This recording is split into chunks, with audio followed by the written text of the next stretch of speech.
Hey guys, this is Dagon123, and welcome to Tenchicast.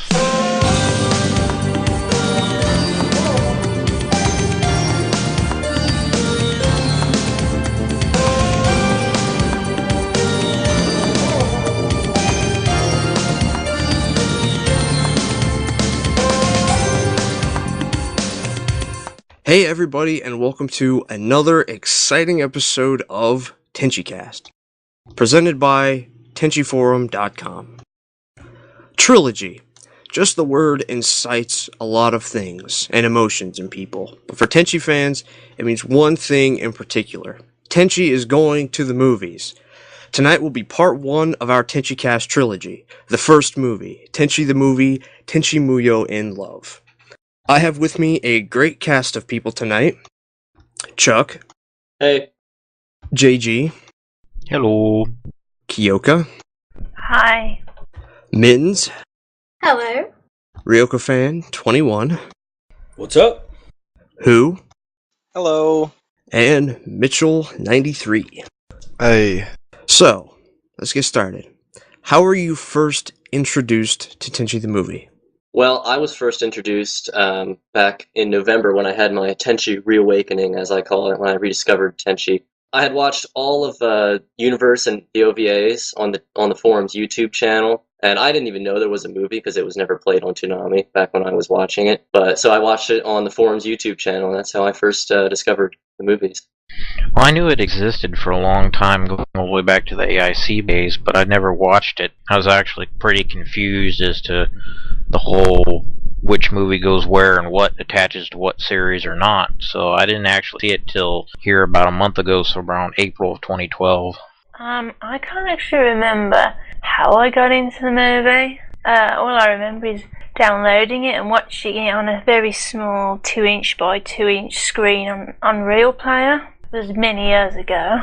Well, I had gotten into Tenchi in 2000-ish when it was on Toonami, and my friend bought me the movie for my birthday, and it was awesome.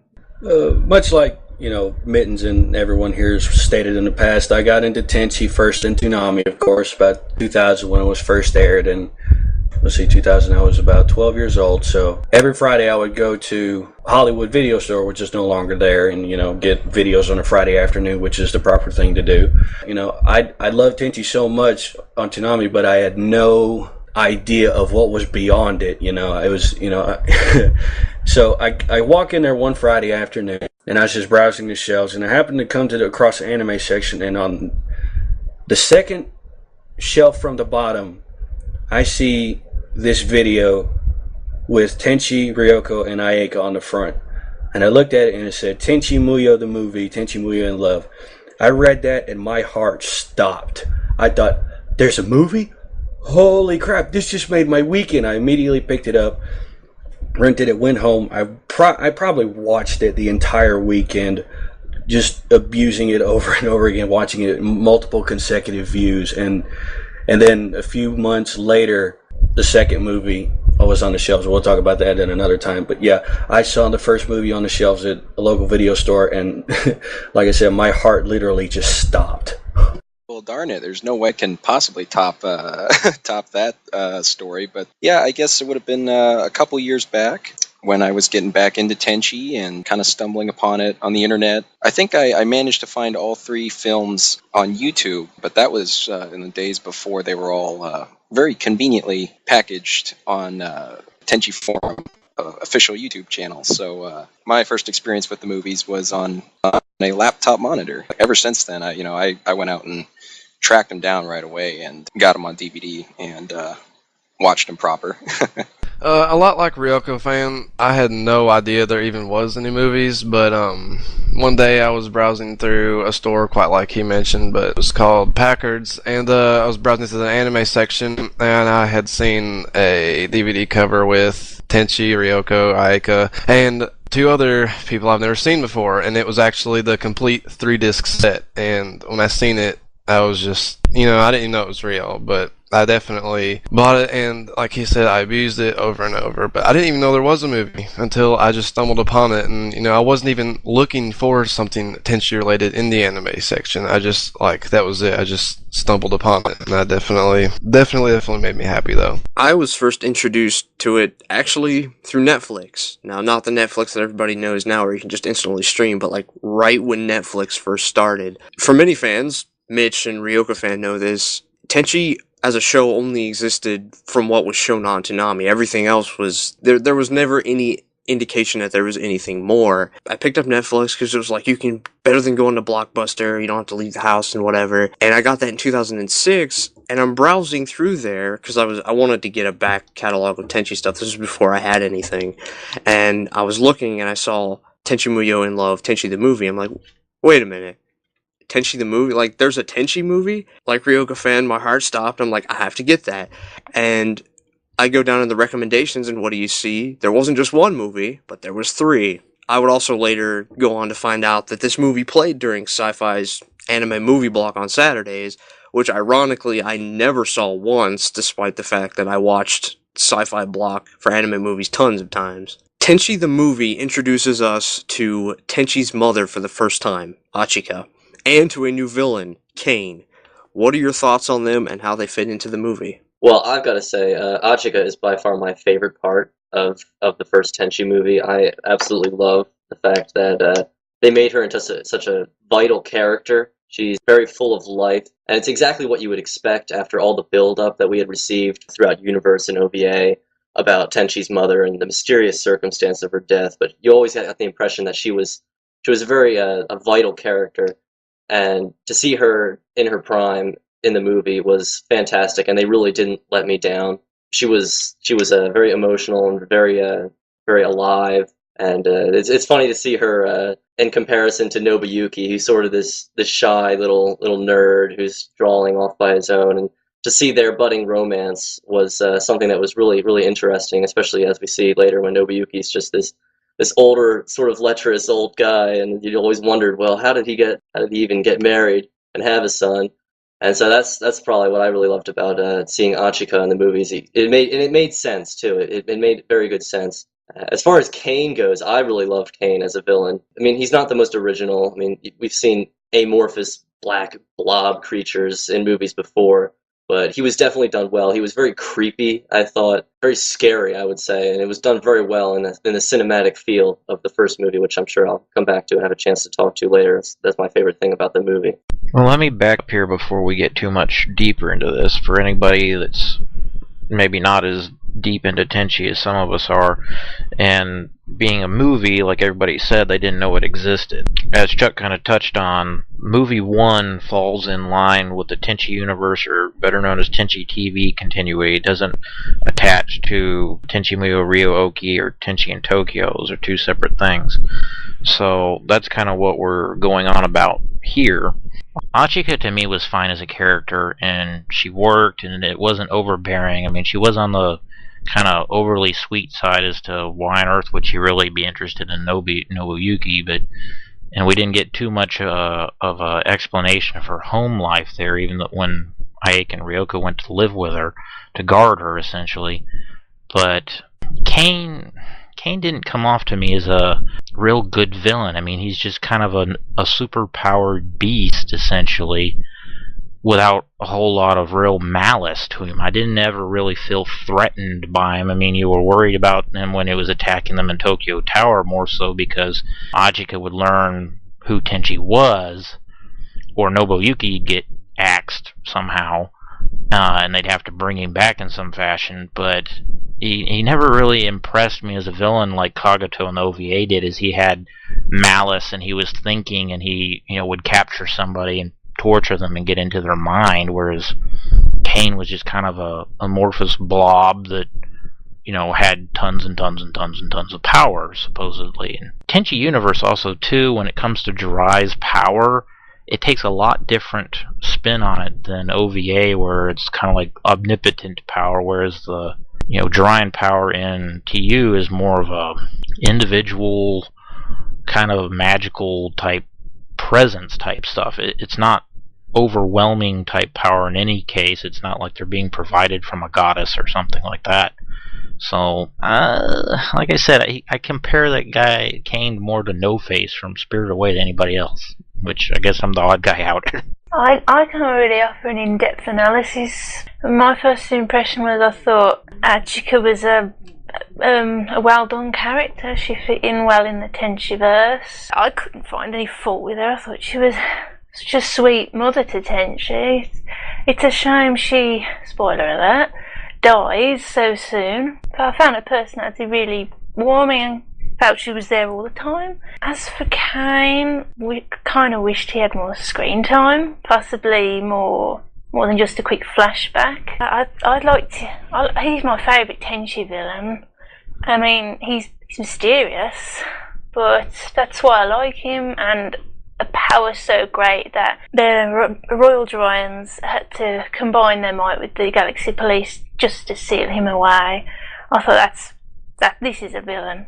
Achika won me over as a character because, she's sweet and kind, and she's just the image of Tenchi's mom, and she was also voiced by the amazing Megumi Hayashibara. I had probably butchered her name, and I've always been a fan of her voice work and her English voice bit too. Kane, he was kind of scary the first time I watched the film because, not a lot was known about him, and he ripped that guy's arm off. He's not Kagito, but I still think he's awesome, and he's one of the better Tenchi villains. Yeah, I'm going to reiterate a lot what Miz just said. Kane is by far my favorite villain in the whole Tenchi universe, but I want to go on record on something real quick. And this, and it applies to Achika, and it doesn't apply just to the movie, but to Tenchi as a whole. Achika is Tenchi's mother.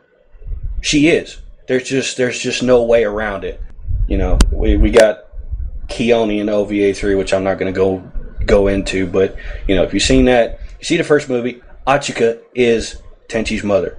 And like I said, Kane is my favorite villain. I mean, if it takes combined efforts of the two most powerful organizations in the universe to take him down, that says a lot. I mean, it took, I believe the first Emperor of Jirai, he died in the process of capturing him because he had to exude all his energy, right? Yep. Yeah, and also from the Galaxy Police, another spoiler at the end of the movie, but Washu has to bring in the hyperdimensional cannon, I think it's called. It's been a while since I've seen it. But that cannon is made for taking out a small galaxy. I mean, if it takes a weapon to eliminate an entire galaxy to take him down, yeah, he should be feared and respected a little bit more. I think it was either Mittens or Kyoka who said he's not Kagito, but he's definitely something entirely different. Well, I'll just start out with Kane. With regards to people have been kind of bringing up Kane as their favorite in all of Tenchi fandom, and I have to agree. It's a real tough toss-up for me between OAV, Kagito, and Kane. But I mean, he's not. This is not one of those tragic figure villains. This guy. He's being an amorphous black blob. He's just almost meant just like the incarnate of pure evil. And first time seeing the movie, he's genuinely terrifying. He really was. I mean, he had that. He's like wearing a mask on, and he can't see it. His face doesn't move when he talks. It's creepy. And as for Achika, we won't. At least minimally, we're not going to. I mean, we have our opinions about, who is, true Tenchi's mother or whatever. But I wanted to touch on what Ryoko fan said, and I'm sure Dagon will chime in. Is when we say Achika really is Tenchi's mother, in that I'm not going to argue with you that which one's proper canon and stuff, but getting to go back time and see her. We, not obviously the physical semblance there, but we get to see her personality. Even though she wasn't around tragically for much of Tenchi's life, we really see where he gets a lot of his personality and his kind and giving nature. Yeah, she really is, where he gets so much of who he is from. And I also agree that was great getting to see Nobuyuki and Achika when they were kids. That was great. So just getting to getting to see her was, I think, welcome to all fans. It's like, even though we have to incorporate time travel into the plot to get it done, nobody's going to be complaining about that, because it was just, there was really no flashbacks of her other than like she died. The day she died, it didn't really show her in the Universe series. So, we as fans, we almost needed that. We needed to see her, and I thought that was great. Achika, she's definitely one of my favorites, but kind of like who said, I wish there was more of her throughout the series. They did a very good job in the movie, as an input of putting her in there, but I would have liked to see more of her rather than, just showing her how she dies or whatever. And I really enjoyed how, like, Ryoko and Ayaka's little fights, she would always have a little input about them or try to find a medium between them. But Kane wasn't my favorite villain, but I definitely respect him because, like everyone else said, if it takes the, Dry teaming up with the Galaxy Police taking him down, definitely respectable. Not my favorite, but he was terrifying when I first seen him, because of the mask and talks, but his face doesn't move. But first movie is definitely my favorite movie by far. Well, right off the bat, I'm going to have to agree with Ryoko fan wholeheartedly, and I know I've reiterated this many a time, and who as well. Tenchi has one mother, and that's Achika. She's strong, she's serious, and she's ultra protective of Tenchi, which is everything both the universe and the OVA led us to believe she was. Which, like we've noted, is hilariously ironic considering how terrible of a character she ends up being and how polar she ends up being in the OVA. So, the first movie did a fantastic job of nailing her character. As for Kane, I thought he was a unique villain. If we look at the working design for him, if you get a chance to look at the Tenchi Muyo in Love sketchbook, we see he actually at one point was in some kind of actual form, and he looked very reminiscent of Kagato. Obviously, he still retained like his freeform energy look, and he still had the same face, but I could see why they changed that, because if we look in the OVA, we have Kagato, daunting presence, long robe, very maniacal looking. In Universe, we have Kagato again with a slightly different color palette, but it's generally the same thing. I think looking upon that, they wanted to change it up a bit. They wanted to make him way more of a presence, way more of a threat, and to change up his design so you didn't feel like you were having deja vu for a third time. I think it kind of fit his plot with the whole time traveling thing, them having to seal him in a plot dimension at GP headquarters. I think it really fit more than him being an actual, physical being. Where we're going, you won't need chosen gods. Tenchi the movie's plot has Doc Brown written all over it, or in our case, Dr. Washu. What do you think of the Tenchicast traveling through time, and the plot in general? Well, I have to say that I'm a huge sci-fi fan, and I absolutely love time travel stories. So right off the bat, when I first heard that the movie was a time travel movie, that nailed it for me right there. I think they did it rather well. I mean, it's sometimes a bit easy to screw up the time travel, but I think they did it rather well. They stuck with what you needed to stick with a time travel movie, which is like trying to stay out of history's way, but still manage to stop what needs to be stopped. I think they did a really good job. I particularly liked seeing Ryoko and Ayaka and Sasami try to blend in at the school. Like, Sasami's got her little baseball cap on and is hiding in the bushes with Tenchi, trying to get glimpses of Tenchi's mom. Ryoko and Ayaka, of course, taking their fights always with them into the classroom. It was an interesting setting to see them in a classroom setting. It was a bit weird that Mihoshi was a teacher and Kione was a janitor, but I enjoyed seeing them in their roles. The time travel, I think it was done well.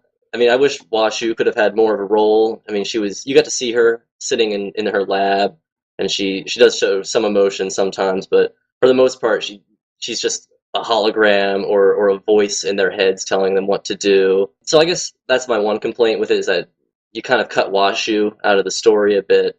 But other than that, I really thought it was done well, and as a huge time travel fan, I have no complaints about the time travel arc in itself. I kind of like the idea of the time travel thing as well. That's fine. Washu did the kind of observer or orchestrator or manager role, and that was repeated again in the TMIL2 movie. But, I mean, they needed somebody to keep sending them an equipment and that. I wasn't as impressed with them trying to keep out of the time travel, the butterfly effect, where you do one thing and it changes everything else. I mean, like, Ayaka and Ryoko kind of nuked the passenger train there, and there were several other instances where they kind of messed up a lot of things that normally would have been, looked into or questioned or what was going on here, and it would have put them all into more danger or added more complexities to them being there if it had been looked into by authorities or somebody else. I mean, even the when Kane attacked the Tokyo Tower, he blew a friggin' hole out of it, and then it was covered up with like, oh, it just needs repairs anyway. So that was kind of, it didn't make a lot of sense, like it was just quickly covered up, because if they added another half hour to the movie, they could have explored Achika's power development a little bit more there than having it boil down to basically a 5-minute fight, and they could have drawn it out maybe a little bit more. But it was fine, and like Chuck said, the different roles of the characters being back in the past was done well. I liked seeing Mahoshi and Kione and some of the rest of the roles kind of shifting around. I was surprised they didn't do anything more with Tenchi, in the school system, because he would have fit in perfectly, just as long as he doesn't, cause problems with his parents. But well, I'd just like to add to that last part JG said about Tenchi possibly getting closer to his parents. What she did say, there was a danger of a time paradox thing, so I can understand why Tenchi had to keep his distance, because if time paradox happened, that would be very bad. The time travel to fix the past isn't original, but I think the movie did it well, so it didn't feel majorly cliche. Maybe that's because I haven't seen many of these types. I'm one to avoid boring cliches unless it adds an original interesting twist. The movie withheld the overall structure of the series, the humour, serious tone, etc. My one complaint, off the top of my head, would be the fight at the end could have used more time to it. It just felt a bit rushed. We've got this major villain who can travel through time. He can destroy the Galaxy Police headquarters, and he gets, what is it, a 10-minute fight or something? I don't remember the time of it. 5 minutes, that is short. I thought the use of a dimensional cannon at the end was a good ending. Generally with these villains, it's probably like chop off the head or shoot them or whatever, but they use a cannon meant to destroy a galaxy to be a villain. That's original. I agree with JJ, it could have used another 30 minutes to the movie. I would have liked that. It felt like it needed a bit more time to add things in, probably more Achika screen time. Well, I grew up with Back to the Future, so that said, Tenchi loves time traveling, was intriguing, and I love seeing 1970s Tokyo, but I don't have anything else to add. I liked it. The time travel thing was definitely an interesting aspect. I mean, I thought, like everybody else here is saying, I thought it was really well done, and to me, the movie for me didn't really need anything else. I mean, probably the one thing I would add it, it's like everybody's saying, the fight scene with Kane at the end could have been a little bit longer, but that's about it. One of my favorite things that I love during the movie is Ryoko and Ayaka's, I don't want to say attitude, that's not the right word, but their behavior in the high school while they're undercover was amazing. And there's always one of my favorite scenes is at the very beginning of the movie when Mihoshi announces that they have 2 new students, and Ayaka walks in. All the students look at her and they're smiling because obviously Ayaka, she's very well mannered. She takes care of herself. And then Ryoko walks in, and all the students get this sudden look of fear on their faces, and Ryoko can't help but just smile. That was one of my favorite moments. And like I said, the movie for me didn't really need anything else other than just probably a longer fight scene at the end. I think it could stand up well on its own with the time travel thing because it was really well done. But yeah, it was just really, really good.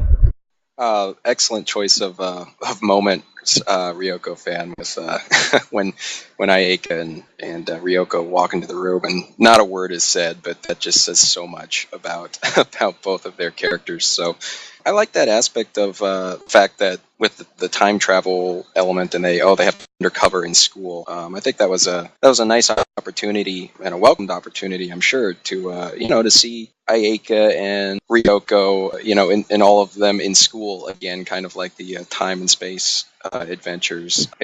Of course, it's overdone to death in all anime, and revolving around school and being in school uniforms and stuff. But it's great with the Tenchi cast. I also love the way I'm not a big science minded guy, so it probably doesn't bother me anyway. But it's always struck me with Washu and all her basically orchestrating, like has been mentioned. She's kind of the one with the plan, and she's the one running the machines in her lab, and she's helping everybody out behind the scenes. I love the way science fiction jargon being thrown at you, and well, we've been talking about the galaxy dimensional canon, whatever that was called. I love the way it's just like, well, she was just like, oh sure, yeah, I can get that to you, boop, and it's there. And I love that. At least me, anyway, personally, I don't question it.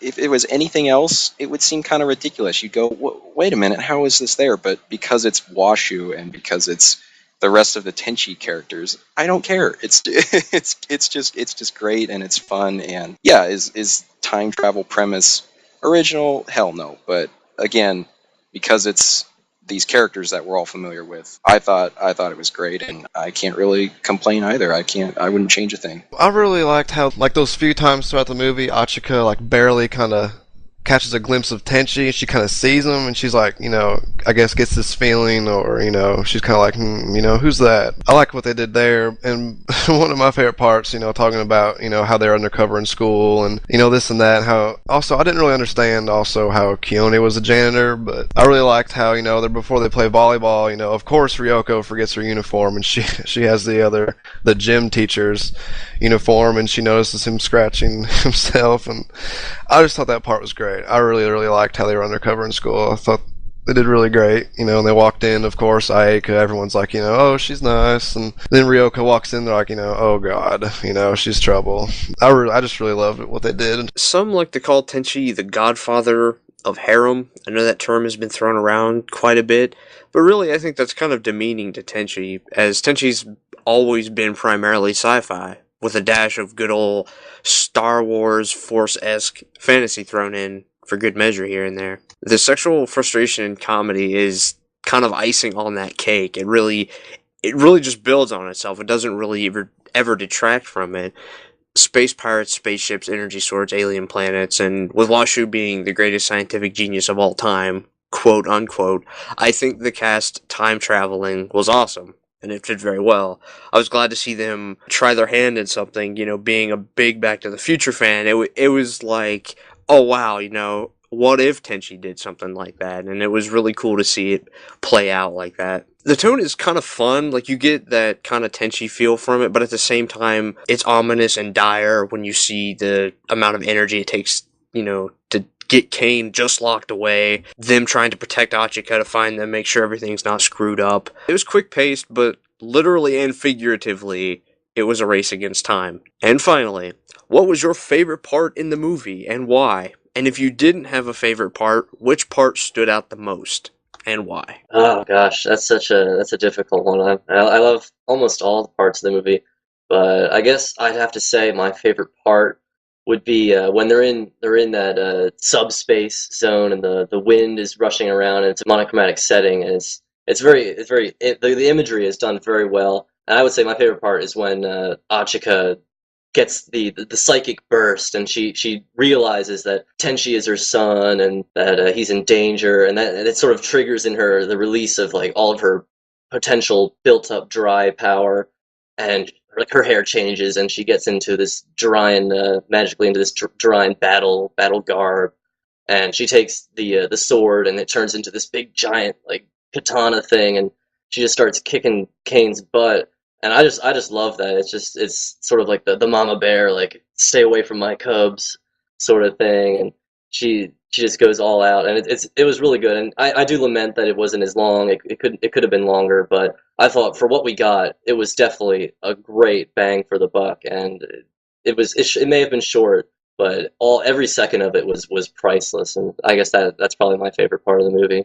I have a hard time figuring out exactly what a good part would be, and I've only seen it one time, so I kind of struggle with what would be the best part. But I think overall, it was a toned down section of the movie. But when it goes from the apartment where they're staying, or the little rent hotel or whatever, to them planning and plotting, and Sasami having to catch Tenchi every 5 minutes in the web net to keep him from fading away from existence, to them all doing their individual jobs and their individual tasks that they're good at, placing the emitters around town, and you're waiting for Ryoko to try and fly to Tokyo Tower to save Tenchi as Kane's chewing into the building. And that part there to me was one of the best, is you're hoping that Ryoko will get there and like blast Kane in the face and get him off the tower or something, but it shifts track there. It's not a very well or strung up part of the movie, but I thought that kind of showed the characters each doing what they did best, still trying to help Tenchi. My favourite part was probably when the countdown began. It was the last 5 minutes, and you could see the clock ticking down every now and then, and it was a rush to kill Kane.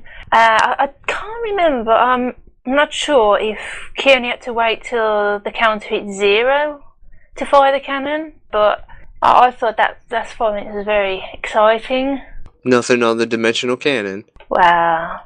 Keone killed Kane. What more can I say? Best part. I've got a lot of favorite moments.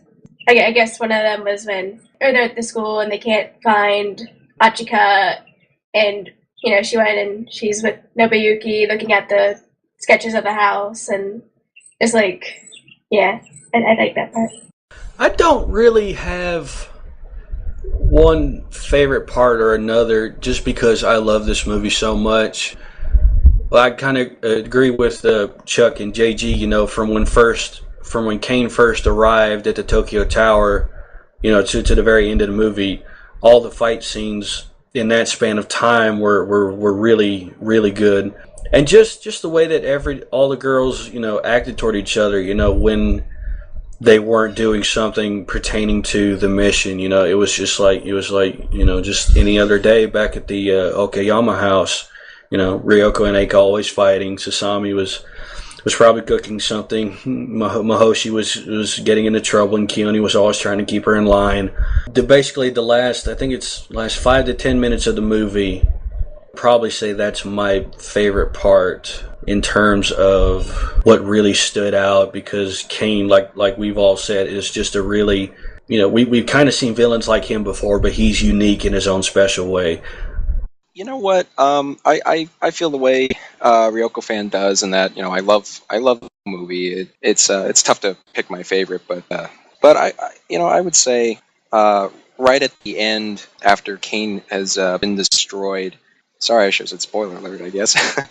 And Ryoko and Ayeka and Tenchi, and they're all kind of gathering together, and however Washu does it, they're going back to their time, and they kind of have those final words exchanged with Achika, and Achika, it's heartbreaking, because we know that this is the last time we're going to see her too. It's the last time. I mean, Tenchi will see her when he's really little, but it's like the last time he'll see her too, and we know that she's going to be gone, and it's heartbreaking every time I see it. It chokes me up, especially with big grand overture of Christopher Frank's score playing in the background very soothingly. It really makes for an emotional high point of the movie for me personally. I love the movie so much. I don't know if there's just, a one specific moment that's my, favorite above the rest. But like that was said before, my favorite parts are just like the moments where, when they weren't focused on the mission and everyone was, being themselves, Ayaka and Ryoko and Miyoshi getting in trouble. Those are my favorite parts, just when everyone was being themselves. For me, it's really hard to pick my favorite part. Kind of like everybody here. I mean, I absolutely love the whole movie. But if I had to kind of pick moments, I would have to say the first scene with Kiyone and Mihoshi and the last 5 minutes leading into the ending credits. Tenchi Muyo in Love, Tenchi the movie, was made to be watched in a theater. Huge projector screen, popcorn, surround sound, the whole 9 yards. And the movie's shot taking really just solidifies that. There's just something about the way the shot pans to Mihoshi and Kiyone, Mihoshi choking, being clumsy, the musical build, bringing the watcher into that comfortable Tenchi atmosphere they know and love, all the while foreshadowing events to come in a way that only screams Night at the Movies. And the ending theme does the same. It's unique, it's very much Tenchi, but has that big budget movie theme ring to it. I don't know if the production team at AIC aimed for that feel, but they nailed it harder than the Death Star nailed Alderaan. It's also a really nice last hurrah for the original Tenchi dubcast, as Jay Hopper plays Katsuhito for the last time, Sherry Lynn plays Kiyone for the last time, and Ellen Gertzel plays Mihoshi for the last time. Well guys, thank you so much for being in today, and JG, I do believe you have some final words that you'd like to add. Okay, so I'd like to formally announce the Tenchiforum OVA3 Ryoko Redub project. Essentially what this is a fan effort to replace old Mona Marshall's Ryoko lines in OVA3 with lines from Petrea Burchard, who played Ryoko in every other English Tenchi program in the past.